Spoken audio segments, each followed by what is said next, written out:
Olá, tudo bem? Como vai você? Espero que você esteja bem, sempre bem, estudando bastante, se preparando aí para nosso breve retorno às aulas.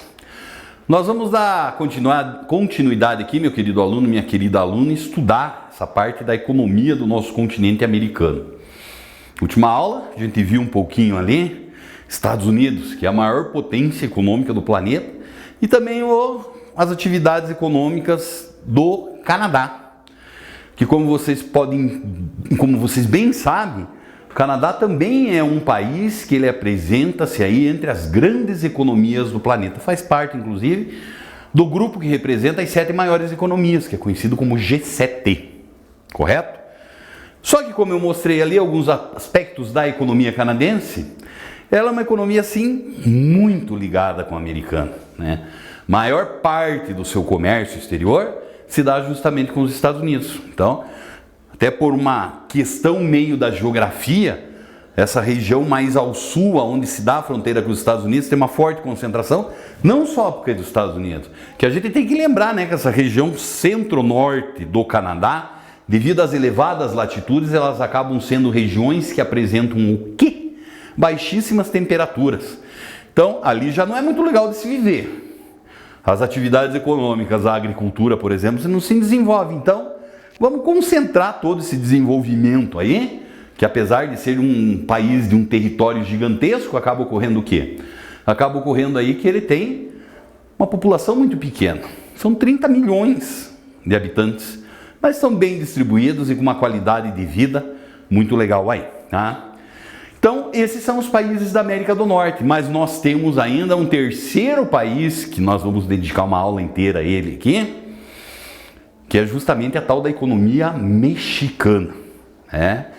Então, o que acontece? O continente americano tem essa coisa, né? Ao mesmo tempo que nós temos a maior potência econômica do planeta, nós temos um país mais pobre do Ocidente, que é o Haiti, na América Central, que há poucos anos atrás aí passou por um terremoto muito grande, já era um país pobre, essa pobreza ela cresceu muito significativamente, certo? Então é isso que nós temos aí. Mesmo se nós formos pegar essa chamada América do Norte, como você bem sabe, nela existe o quê? 3 países. Canadá e os Estados Unidos, que nós já vimos aqui, e ainda sobrou o primo pobre dos 3, que vai ser representado justamente pela economia mexicana, né? Então aí nós temos um exemplo para ilustrar a nossa aula de hoje, uma imagem bonita a respeito do México, que vai tratar justamente de algumas de suas atividades econômicas. Turismo, mas eu falo dele daqui a pouco para você. Então, como nós imaginamos a realidade econômica mexicana, nós temos que pensar o quê? Diferentemente dos Estados Unidos e o Canadá, que tiveram um povoamento, uma ocupação feita a partir da colonização anglo-saxônica, os mexicanos, me desculpe, eles já tiveram a sua colonização feita a partir da Espanha, certo? Então o que nós vamos encontrar? Surgimento dentro daquela velha lógica do mercantilismo, vamos levar o que nós pudermos daqui, certo? Só que o que acabou encontrando, por exemplo, esse espanhol lá no México, não é a mesma realidade que ele encontrou, por exemplo, na maior parte dos países ou dos demais países que mais tarde viriam a formar a chamada América Espanhola, né? Você faz ideia do que aparece nessa imagem aí? Isso aí, ó, são essas gigantescas pirâmides que nós temos aí, que eles marcam justamente, deixaram uma marca muito forte na história, que ali existiam os povos chamados pré-colombianos, que tinham um desenvolvimento tecnológico muito superior a muitos outros povos aí do continente latino-americano. Ó como ficou legal isso aí, eles já construíram pirâmides antes da chegada dos espanhóis aí. Bom, mas vamos lá, vamos pensar hoje nessas atividades econômicas mexicanas. México está entre um grupo de países que nós destacamos eles como sendo dos países chamados em desenvolvimento. Que aqui no continente americano nós temos ainda o nosso Brasil e os vizinhos argentinos nesse mesmo nível de desenvolvimento econômico. O que significa você ser um país em desenvolvimento? Ainda a produção de minerais, de matérias-primas e de commodities tem um peso muito grande na sua economia. Mas nós acabamos encontrando o quê? Nós encontramos aí que também já existe uma indústria e uma indústria muito significativa nesses países. Tá legal? Tá certo? Então vamos lá. Começamos por onde? Setor primário. O México tem reservas minerais muito significativas e talvez aquelas que mais chamam a atenção são as reservas de petróleo que se encontram lá no Golfo do México. É claro que a gente já tem a freguesia garantida para esse petróleo, o norte-americano, que é o maior consumidor do nosso planeta, certo?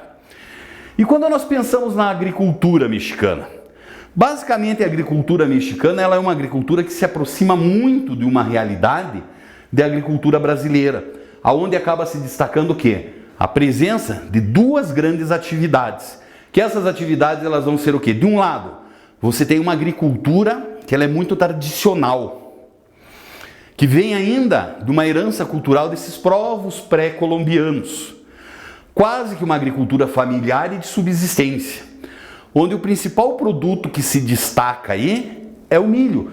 O milho tem uma presença muito forte na alimentação desse mexicano, né? Eles têm as suas grandes roças de milho que eles chamam de milpas.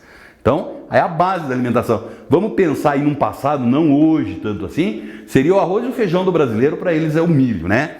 Então eles desenvolveram toda uma culinária baseada nisso. E existem outros produtos que são tradicionais também, né?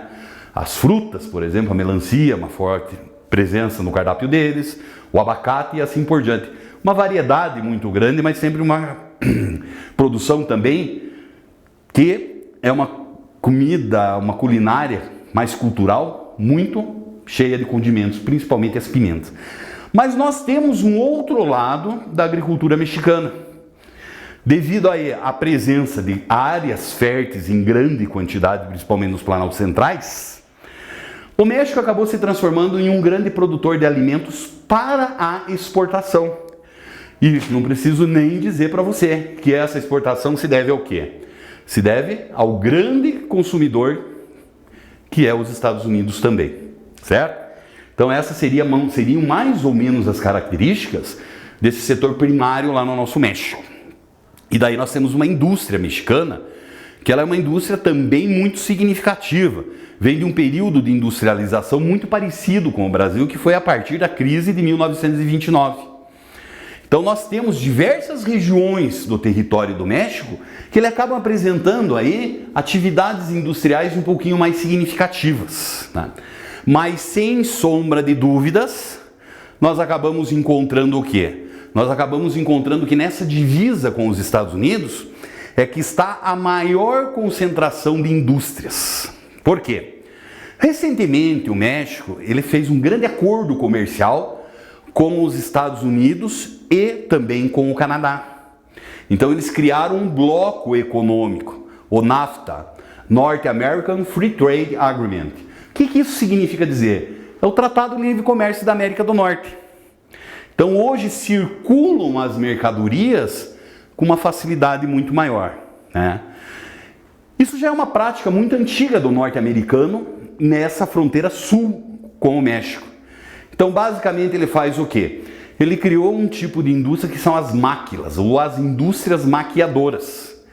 Eles produzem de formas muito variadas entre os dois países, mas geralmente aquela parte da produção que você necessita de mais mão de obra, você deixa isso por conta dos mexicanos. Começou a atravessar ali, o que acaba acontecendo depois? E cada tipo de atividade é uma coisa muito específica. Você produz nos dois países, o produto final é fruto disso. Uma parte mais mecanizada nos Estados Unidos e demais mão de obra mexicana. E daí retorna. E agora com esse acordo de livre comércio, a importação e exportação desses produtos acabados ou semi-acabados acaba acontecendo o quê? É de uma facilidade muito grande.